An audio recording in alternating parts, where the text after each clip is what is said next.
Secondly, we're in a situation where we have put together, and you guys did it for our administration, the President Obama's administration before this. We have put together, I think, the most extensive and inclusive voter fraud organization in the history of American politics. Secondly,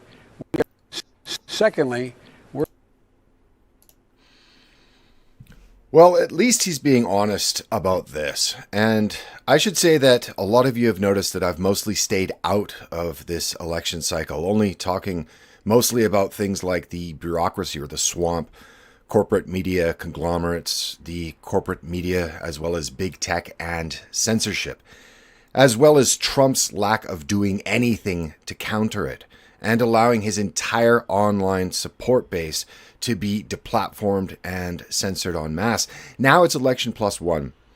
Trump's social media, his own social media, now carries as many warnings as a containment box for plutonium.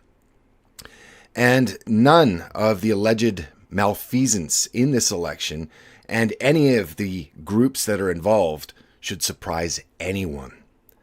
Now, I've spoken at length about the false right-left paradigm and the nonsense idea that it's the American people that choose their presidents. And I've maintained for a long time that it's illusion. It's an illusion of choice, cycle after cycle after cycle.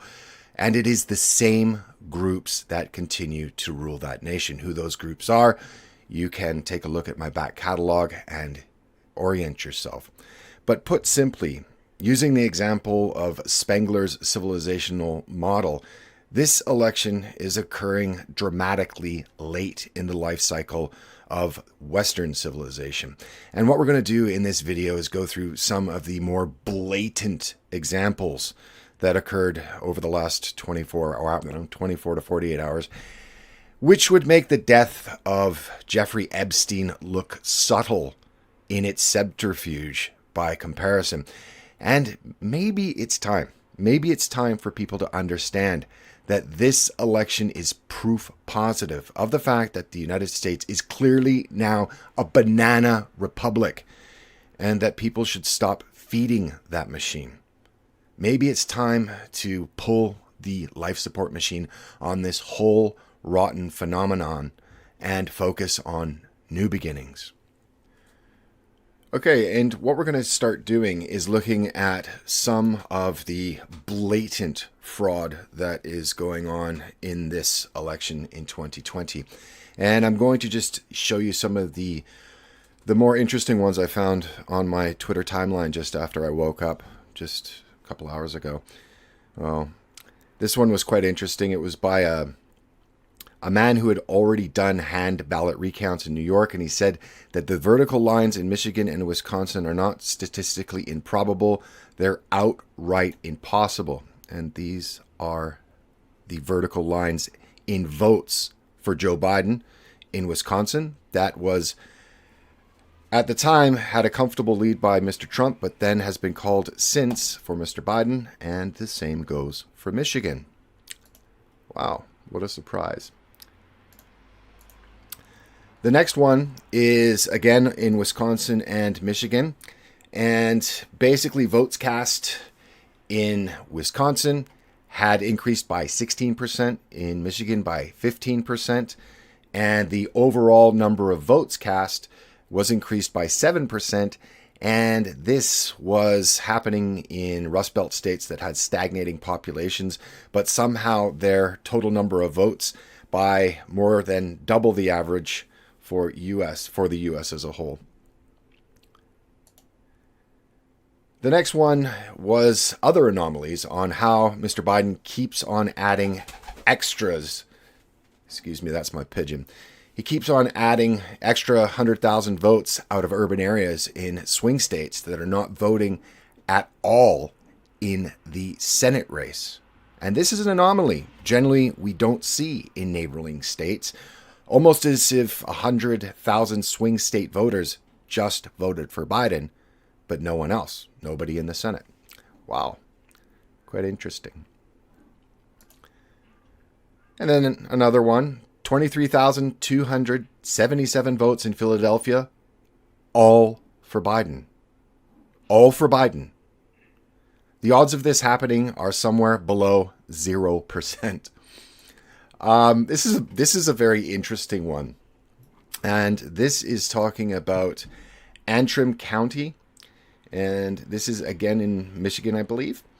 And it takes a look at the county and their votes and the percentage of votes that the candidates in 2016 received. And as you can see, in 2016, Donald J. Trump received 62% of this county's vote, whereas Hillary Clinton received 32.5%.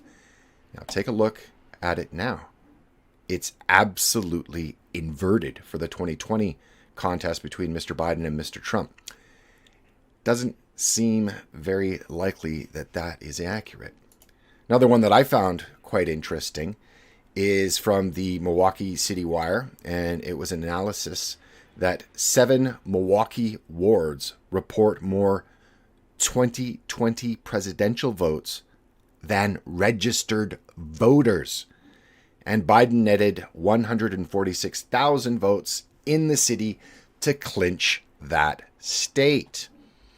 Now, what's even more interesting is this character here, Mr. David Schaefer. And David Schaefer is just so you know, he's the chairman of the Georgia Republican Party. And he has some pretty interesting tweets over the last 8 hours. And basically, the one that caught my eye was that Fulton County told our observers, GOP observers, to go home last night because they were closing up. But then they continued to count ballots in secret. And he has a whole plethora of very interesting tweets on malfeasance, electoral malfeasance, and I'll leave a link to his Twitter in the description of this video. This is a one that I really liked, straight from Fox 2 in Michigan, that there were 4,788 duplicate registrations that they were able to find. That there were 32,519 more registered voters than eligible voters.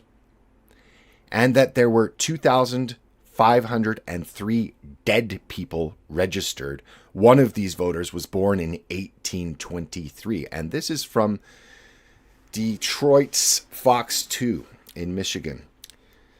What a surprise. What a coincidence. This is another very interesting one. In Milwaukee, which we were talking about just previously, that by state law, absentee ballots must be delivered to their location where they will be counted by 9 p.m. Eastern Standard Time. And we have Matt Smith here. Milwaukee's 169,000 plus absentee ballots en route to county election officials. But interestingly, he took that picture at 4:06 a.m. the next day. What a coincidence! There's just all these coincidences. It just seems quite shocking that there's so many coincidences.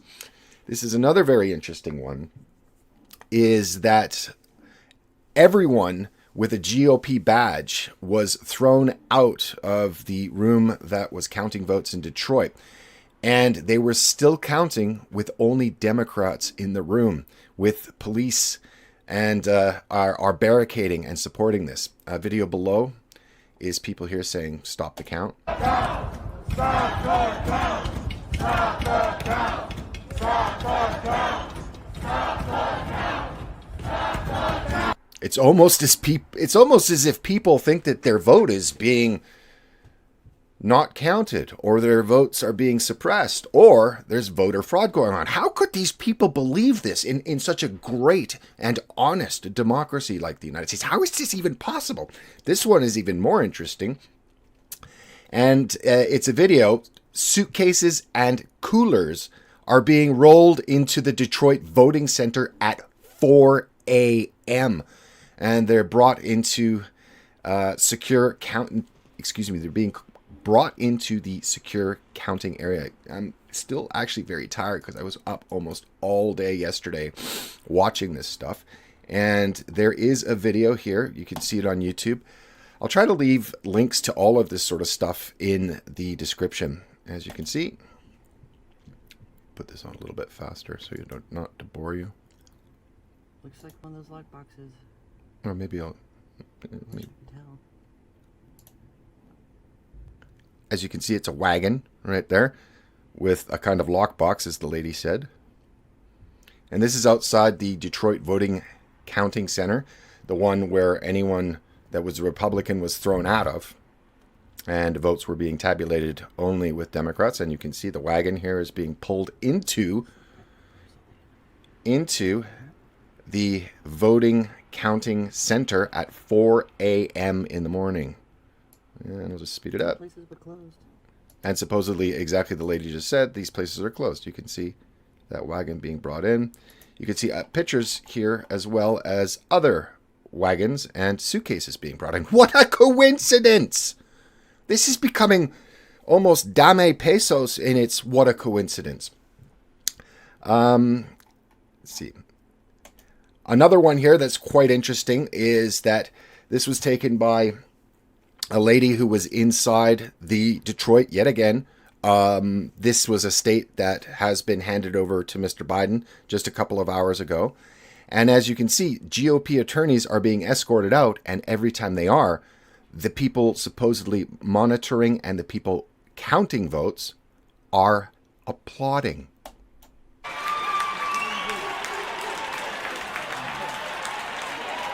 What a clean election. What a fair election. And this lady here, this black lady, this corpulent black lady here, she's telling the woman taking videos that she's not allowed to be taking videos. And there's more videos. Again, people clapping, people cheering, telling her you can't take videos. And here's another one of the same lady. Quite interesting. Now, some questions that you have to start asking yourself are we supposed to believe that Wisconsin's turnout was 90%? That Atlanta's vote count was delayed because of a broken pipe? That Green Bay vote count was delayed because they ran out of ink? Batches of tens of thousands of votes are coming in 100% for Biden in Pennsylvania? I don't know. It's up to you to believe or what you want to believe, because to say anything otherwise is to risk having your voice silenced by big tech. And again, because Trump did nothing to protect anyone that would actually speak on his behalf. What's funny is that when you take a look at the media's coverage of the people in Detroit that are unhappy with what they see as voter fraud, let's take a look at what the media has to say about that. Heidi, you have some news on the ground there at that counting facility. What is actually happening behind you? Yeah, Eamon, behind me is Detroit's TCF Center. This is where poll watchers are racing to try and count all the votes outstanding here in Wayne County. But what we see here is essentially an increasing mob-like scene of self-proclaimed